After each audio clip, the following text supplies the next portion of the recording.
begins to kind of go away. It's not real time. There's nothing worse than going, okay, I've had a change in jobs, or I'm ready to make a change, or I just finished my grad school and I'm going to go update my resume, right? Versus LinkedIn, where it's really on the fly. You do a certification course, you just plug it in. You did a training course in an engineering course or whatever with work. You can update it right at that moment. So it's sort of like the living, breathing resume, if you will. The third is that relationships matter. Your network is so valuable, and you will carry that sort of throughout your life. And I'll talk about a few examples, actually from Latin America, where even today I leverage my high school network from a business perspective. The third is really that change from information to insight. So it's not just about pushing information, but it's really about the data and the patterns of data and the analytics of information and what's happening behind that. So you sort of see, how are people moving from jobs and job trends? What's happening in specific economies? It actually enables you, when you get into the analytics and the insights through a network like LinkedIn, to be able to do research and gain knowledge. And then finally, and most importantly, as we know, the world is only getting more and more global every day, is really having that access at your fingertips, right? So, if you're living in Toronto and you're from Mexico, and someone in Mexico is looking for someone just like you with those skill sets, and you're kind of considering going back to Mexico, and they find you, it would be very challenging to do that otherwise, right? Where it's all online, it's at your fingertips. So it's really about having the opportunity to be global, even from a small town in Ontario.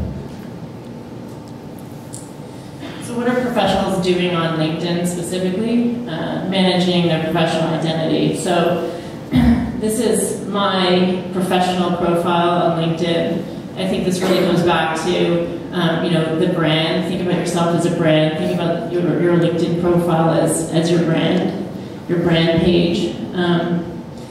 So how do you manage your professional identity? First is building that profile. It's not just about putting your name and your city and your school. It's really about the more information. So counterintuitively, you used to have a CV that had to be like one page, or a resume that was one page. This is the opposite. Because every word and every more piece of information that you put in there, and the more people that you're connected to, and the more recommendations you have, that the engine of the LinkedIn platform is going to be able to kind of make and provide you with more relevant information and data. So build your profile, right? Showcase yourself. Get your recommendations. There's nothing better. It's not just about job seeking, right? But it's like if you're looking to do business development, you're looking to work with somebody, and you had a great experience, or you're looking to get funding, or whatever it might be, is get the recommendations. It's right up there up front, and it just adds to the meat, if you will, of your profile. Have a picture. People like to do business with people. They like to see a face. A lot of people think, oh, I don't have a professional headshot or what have you. It's really important to have. It can just be something you take with your digital camera that's sort of nice, not goofy, not like your Facebook page, pictures and stuff like that, but it makes a difference. People like to do business with people or interact with people, and I think also I'm guilty. I'm horrible with names. I'm a visual person, like terrible with names. So someone will be like, hey, I haven't seen you since Queens, blah, blah, blah, whatever. I'm like, gosh, who is this person? But if they have a picture, even if they change age 10 years or whatever, it really helps. Integrate with other social activities. So if you have a Twitter account, you can actually integrate your LinkedIn profile with your Twitter account, and there's a little checkbox you can select. So if you're doing status updates, what you want to push to your Twitter account and what you don't. Or if you love to tweet, then you can actually hashtag in, and it will actually post on your LinkedIn profile. So you can really determine what type of posts and communications that are being posted on your status update. If you have a blog, make sure you do that. If you have great PowerPoints, make sure you integrate them on SlideShare. Optimize your profile for search. This is really important for students. We always tell our students coming out of school that every hiring manager, every recruiter will Google you. So Google yourself. And if those Mardi Gras pictures come up, that's not the best first impression. So you have your own dedicated URL. You can customize the URL. So take the time, put your name in there. If you have a very common name, put your name and like the city in there, but that is your URL.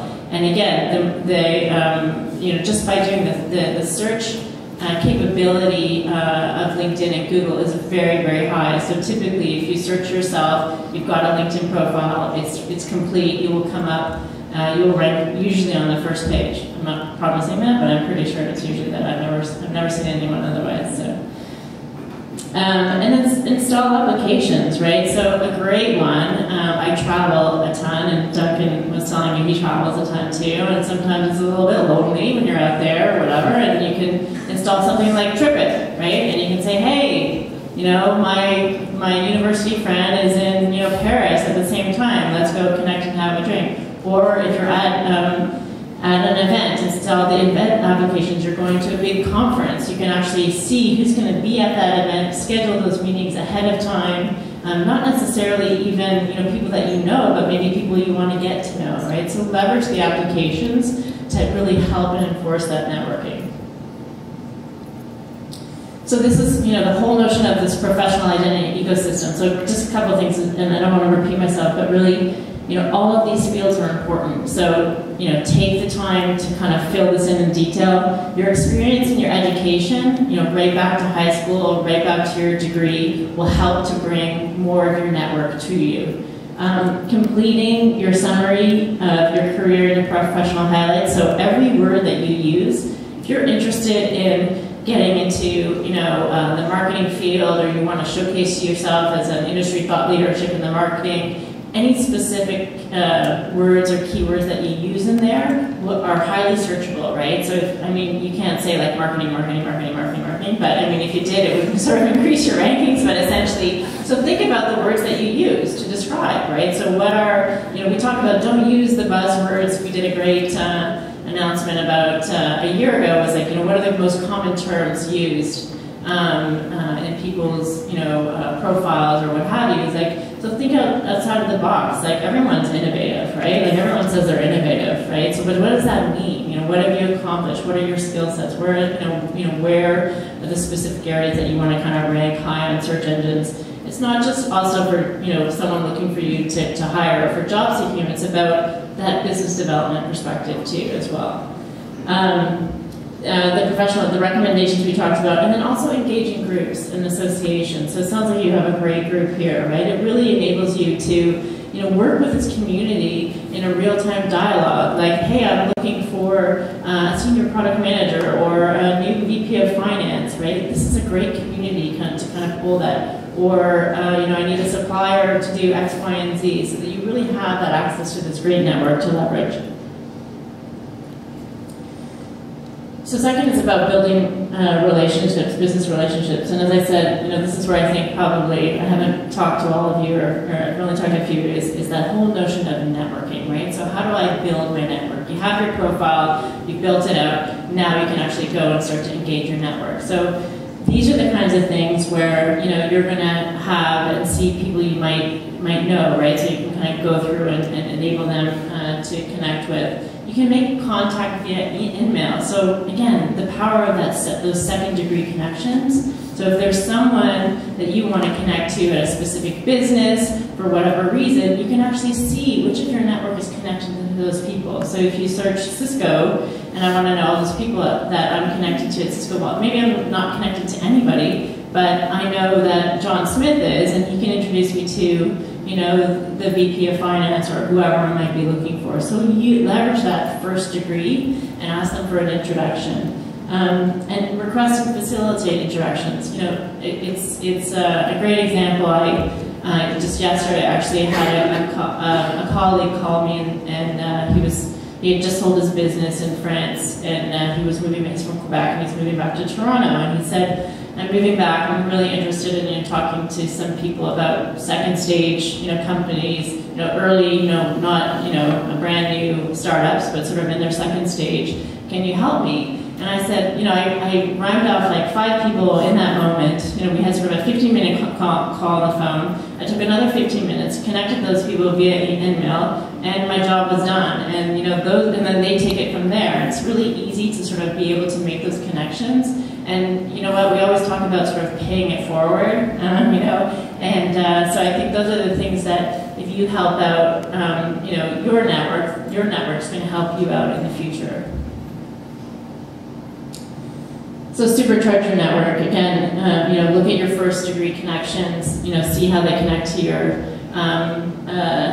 your second degree. And another great example of this was I went to high school. I grew up in São Paulo, Brazil, and I went to high school there. And that was a long, long time ago. But this over the course of my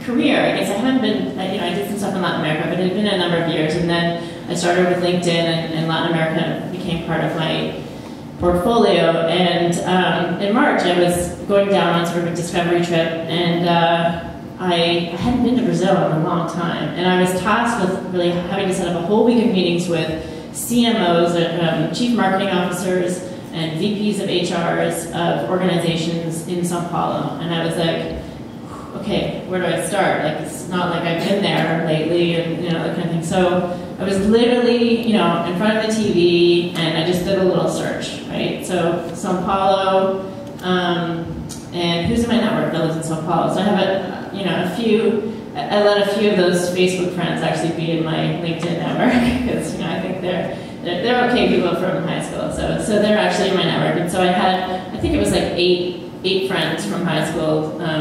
That are still living in Brazil, and so then I actually narrowed that search down. So of those people, of those 8 people, who could they connect me with those titles? So Chief Marketing Officers and HR professionals living in Sao Paulo. I can't remember the exact number, but it was like 300 people. So then I sent, I sort of picked the cream of the crop, right, that I thought would make a good mix.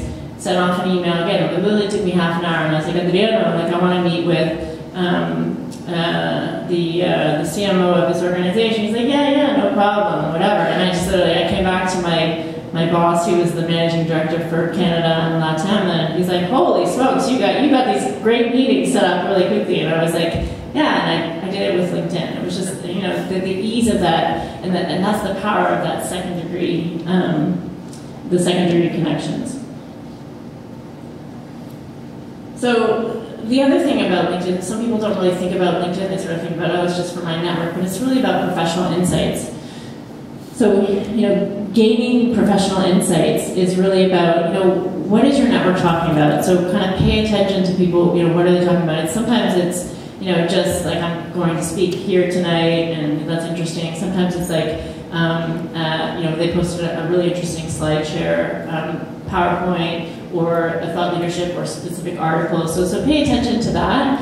And then the ability to just kind of take the pulse on your network, or if you're with a specific group, is sort of say, you can say, where do you want to have your next event? On this, the 3 things. And within, 10 days or a week, you'll have a good sense of, what people are thinking. If you're developing a new product, you can sort of pull that. You can pull things about brand. And you can really take a broad approach to that, or you can be really focused and just keep it to maybe your group or your own network, or maybe there's just 10 people that you want to sort of build out a poll.